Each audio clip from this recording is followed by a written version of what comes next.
සමහර ළමයි හිතනවානේ මම කොහොම හරි මෙතෙන්ට යනවා.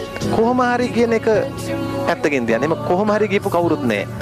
හැමෝම වර්තමානයේ හොඳට වැඩ කරලා තමයි එතෙන්ට ගියේ. එහෙනම් ඔය දරුවෝ හිතන්නේ මෙහෙම මම වැඩ කළොත් මං එතෙන්ට යනවා. ඒකයි හිතන්න ඕන. අපේ ළමයින්ට පැටලෙන තැන් කොහොම හරි යනවා නෙමෙයි. එහෙම යන්න බෑ. එහෙම කොහොමද යන්නේ? හිතන්න ඕන කොහොමද? මම දැන් වැඩ කළොත් මම එහෙනම් ඔය දරුවෝ ප්‍රශ්නේ එන ගානේ කොහොම හරි කරලා හොද්දට වැඩ ටික කරන්න.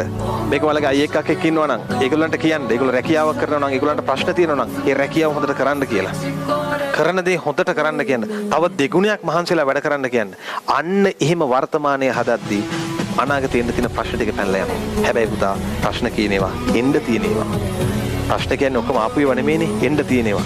එන ගානේ අරක හිතන්න. මට මේ ආවේ එක ප්‍රශ්නයක් විතරයි. තව එන්න පුළුවන්. මම මේක විසඳ ගන්න ඕනේ. විසඳගන්නේ අර ක්‍රමයට. කොහොමද? ගින්නක් එද්දී වතුර දාන්න. ගින්න නිවෙන්නේ ගින්නකින් නෙවෙයි. කවුරු හරි ඔය දරුවන්ට ඊර්ෂ්‍යාකම් කරනවා නම් ඔයාලා එයාගේ දියුණුව පතන්න. එතනින්ම ප්‍රශ්න ඉවරයි. ලෝකේ හැටි මේක. මිනිස්සු එකතු වුණොත් වෙන් වෙන්නවා කියලා